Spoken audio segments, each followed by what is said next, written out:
This week on What's for Lunch, I'm making these barbecue cheddar burger bowls. It's a combination of lean ground beef with kale snuck in, roasted potatoes, and then cheddar cheese and barbecue sauce for flavor. Each dish will have about 663 calories with 49 grams of protein, and the best part about this one, you can finish it in right around 45 minutes. Here's how you do it. Our first order of business will be to take care of these potatoes because they will take the longest to cook.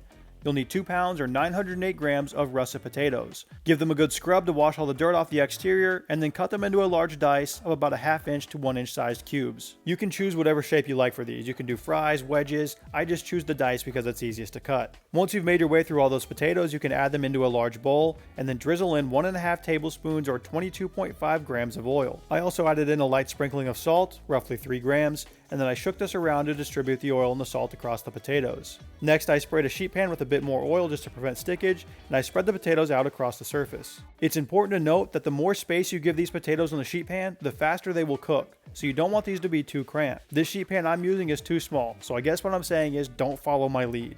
I should have used a bigger pan or spread them out across two. These will go into the oven at 425 Fahrenheit or 218 Celsius for about 30 minutes, turning them halfway through. Next, we'll move on to the vegetable for this meal, one bunch or 150 grams of kale, not including the stems. Strip away the leaves from those stems, and then once you reach 150 grams, you've got enough for this meal. Now I'm sure many of you are asking, Josh, why are you including the most gross, disgusting, horrible, dreadful, nasty, unpleasant, heinous vegetable on earth in this meal? And the answer is because it turns out kale is really good for you. One of the biggest shams that Big Vegetable has ever pulled is that in order to make kale edible, you have to massage it for a few minutes to break down the fibrousness and improve the flavor. Massage it for a few minutes? I'll surely get something in return, right?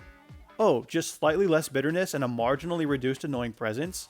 Wait, are you talking about the kale or my wife? I kid. Please don't eat me. The good news about this kale is that if you chop it up super fine, once we cook it in the beef, you won't even really notice it. So after you've squeezed it between your hands for a few minutes, pass a knife through it a number of times to chop it down into small pieces. While I have my cutting board out, I'm also going to slice up one Roma tomato or about 80 grams worth to pair with my final dish. Next, we can move on to cooking our beef.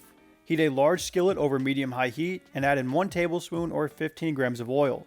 Then you'll lay in 2 pounds or 908 grams of 93% lean ground beef. Spread it out across the bottom of your skillet and then sprinkle over a bit of salt to taste and 1 teaspoon or 3 grams of onion powder. Allow this to sit over the heat for a few minutes to properly brown, and while that is happening, I'm going to shred up my cheddar cheese. You'll need 4 ounces or 113 grams total to top your final dishes with. After a few minutes in the skillet, you should start to smell browning occurring on the underside of this beef, and then you can turn it over to the other side to continue cooking.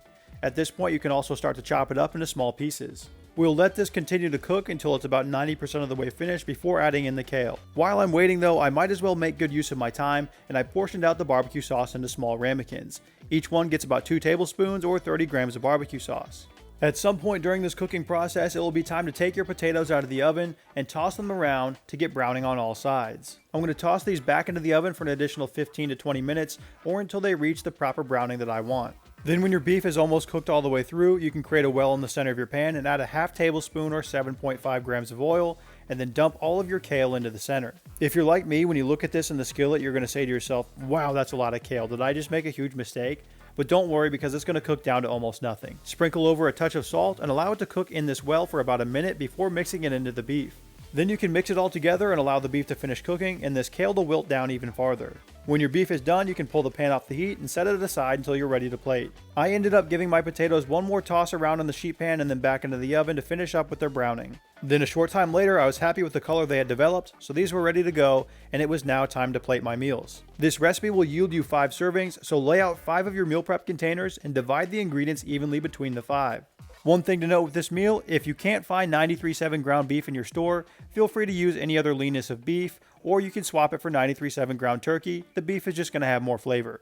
For the cheese, you're going to divide the 4 ounces or 113 grams of shredded cheddar cheese across the top of the beef in each of your dishes. Each dish is also going to get a small pile of pickles, about an ounce or 28 grams worth, and then a few slices of those tomatoes that we cut up earlier. And then lastly, I created some space in the corners and added a ramekin of the barbecue sauce to each. For one serving of these barbecue cheddar burger bowls, you're looking at about 663 calories with 49 grams of protein. Once all the food has cooled down and it is no longer steaming, you can pop the lids on top and then move these into the fridge. These meals will last for up to 5 days in the refrigerator.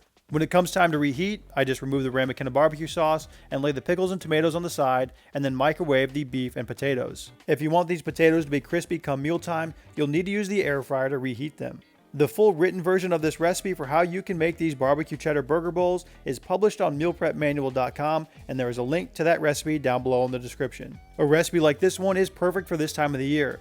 With football season starting just around the corner, nobody wants to spend their Sundays in the kitchen. Meal prep a recipe like this one and you're in and out of the kitchen in 45 minutes, got lunch ready for the week, and you got the rest of the day to watch football. Bye.